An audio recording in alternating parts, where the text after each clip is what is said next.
Good morning students. आज हम start करेंगे क्लास 10th का चैप्टर 2 पॉलिनोमियल्स। ठीक है, इस वीडियो के अंदर हम एक्सरसाइज 2.1 को कंप्लीट करेंगे और जो चैप्टर का नाम हमारे पास में है पॉलिनोमियल्स। सबसे पहले हम समझेंगे कि पॉलिनोमियल्स होता क्या है। देखिए, जो हमारे पास में पॉलिनोमियल्स होता है वो क्या होता है, पहले इसकी डेफिनेशन के बारे में डिस्कस करेंगे। A polynomials is an polynomial is an algebraic expression. A polynomial is an algebraic expression in which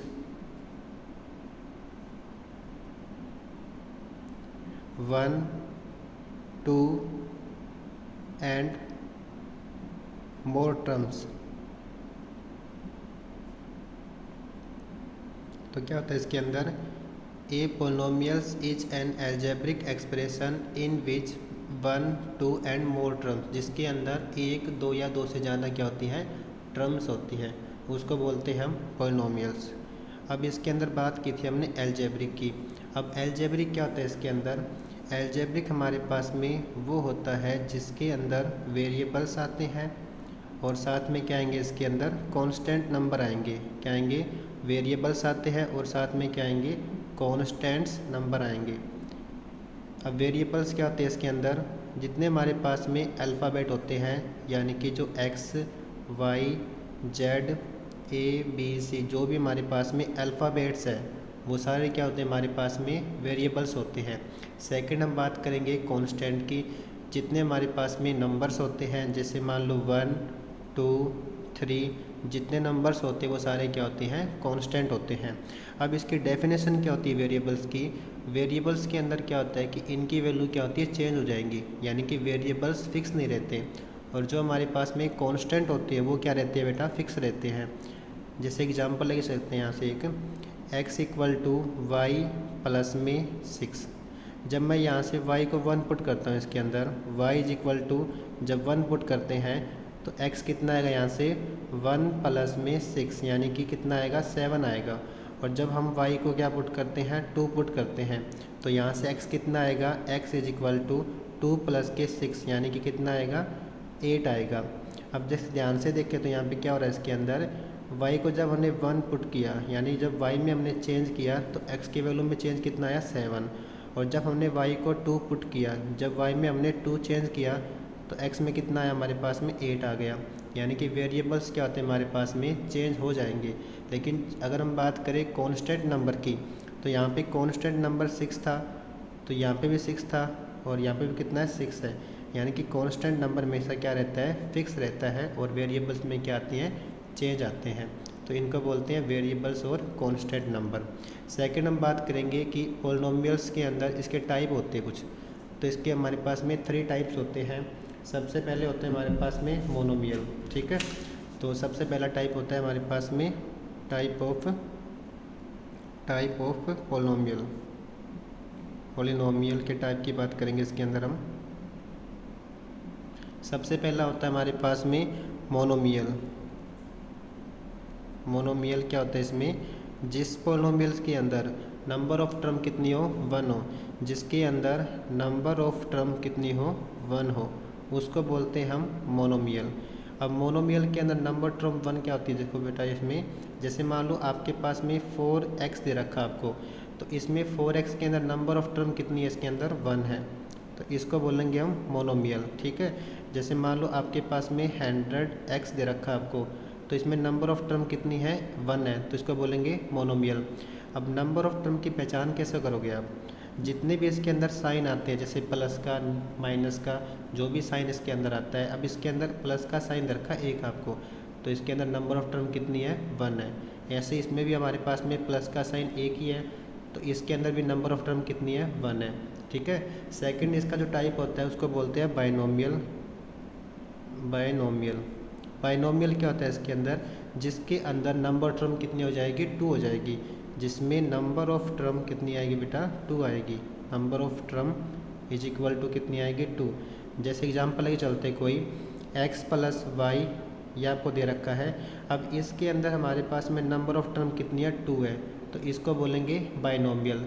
अब नंबर ऑफ़ टर्म कैसे पहचानेंगे, इसके साइन से पहचान लो। जैसे यहाँ पे प्लस का साइन, यहाँ प्लस का साइन, तो इसके अंदर हमारे पास में 2 साइंस है, तो इसमें नंबर ऑफ़ टर्म कितनी होएगी, 2 होएगी, और इसको बोलेंगे बाइनोमियल्स। ठीक है, जैसे मान लो एक एग्जाम्पल और लेते हैं हम, 4x प्लस के 5। अब इसमें नंबर ऑफ़ टर्म कितनी है, 2 है, तो इसको बोलेंगे बाइनोमियल। थर्ड हमारे पास में होता है ट्राइनोमियल। अब ट्राइनोमियल क्या होती है इसके अंदर, जिसके अंदर नंबर ऑफ़ टर्म कितनी होती है, 3। जिस पॉलिनोमियल के अंदर number of term is equal to कितनी आएगी, 3, उसको बोलते हैं ट्राइनोमियल। जैसे एग्जांपल लेते कोई इसके लिए भी, x प्लस के y प्लस के 5। अब इसमें जो नंबर ऑफ़ टर्म है 1 2 3, इसमें साइन भी कितने हैं, 1 2 3। अब साइन पॉजिटिव नेगेटिव कुछ भी हो सकता है आपके पास में। जैसे मान लो x माइनस वाई प्लस के 5। अब इसमें नंबर ऑफ़ टर्म 3 है, और जैसे साइन की बात करें तो प्लस नेगेटिव प्लस, तो इसमें 3 साइंस है, तो इसमें नंबर ऑफ़ टर्म 3 है, तो इसको बोलेंगे ट्राइनोमियल। ठीक है, उसके बाद में अगर हम बात करें एक्सरसाइज 2.1 की, तो 2.1 का पहला जो क्वेश्चन दे रखा है आपको, the graph of y is equal to p x are given in following figures for some polynomials p x, find the number of zero of p x in each case.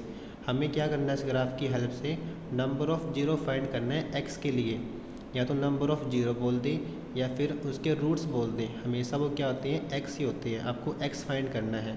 कई बार क्या होता है, equation के अंदर y दे रखा है आपको, तो आपको वहाँ पे y फाइंड करना है। ठीक है, अब इसकी बात कर रहे हैं, ये x की बात कर रहे हैं। सबसे पहले हम बात करेंगे ग्राफ क्या होता है।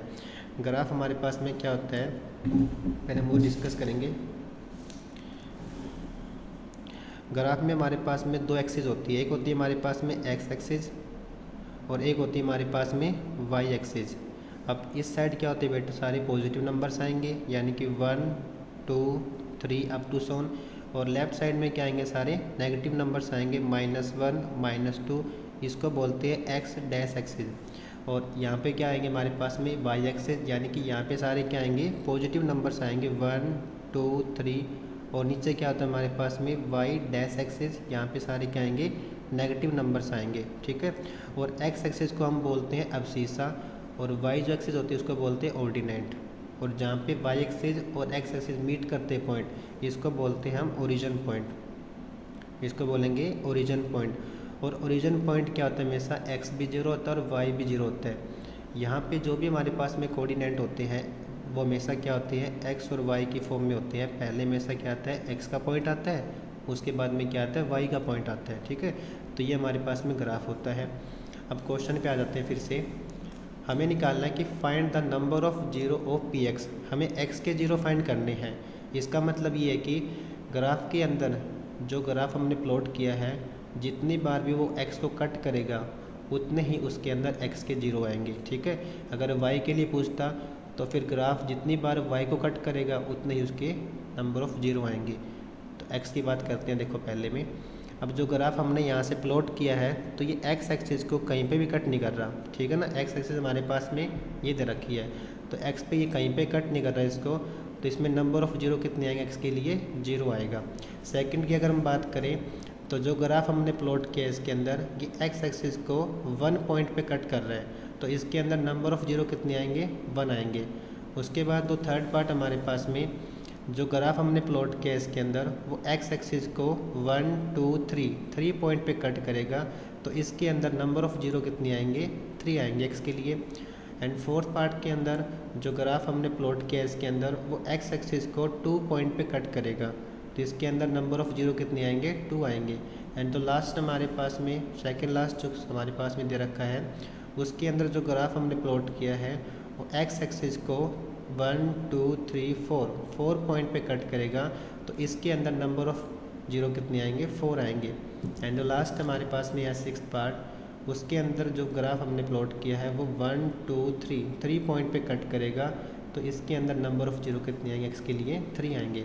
अगर ये y की बात करता, इसी क्वेश्चन के अंदर ये y की बात करता, तो जितनी बार भी ये ग्राफ हमारे पास में y पे कट करेगा उतने ही y के लिए नंबर ऑफ़ जीरो आएंगे। तो यहाँ पे y पे वो 1 पॉइंट पे कट कर रहा है, इसलिए इसके अंदर y के जो जीरो जाएंगे वो कितने आएंगे, 1 आएंगे y के लिए। ठीक है, तो ये एक्सरसाइज 2.1 कंप्लीट होगी हमारे पास में। इसके अंदर फर्स्ट क्वेश्चन के 6 ही पार्ट आपके पास में। नेक्स्ट वीडियो के अंदर हम एक्सरसाइज 2.2 करेंगे और उसका इंट्रोडक्शन पार्ट करेंगे। इंट्रोडक्शन पार्ट ज़्यादा ज़रूरी है, आपको चैप्टर के बारे में जितनी भी डिटेल्स है वो सभी आपको पता होनी चाहिए, ठीक है। बाकी अगली वीडियो के अंदर हम 2.2 स्टार्ट करेंगे, तो आप इस वीडियो को ध्यान से देखना और जो चीज़ आपको समझ नहीं आती है वो आप कमेंट कर सकते हैं, ठीक है। अगर वीडियो अच्छी लगती है तो आप उसको लाइक कीजिएगा और अपने दोस्तों के साथ में, अपने जो क्लासमेट्स हैं उनके साथ में शेयर कीजिएगा। Thank you so much for watching this video.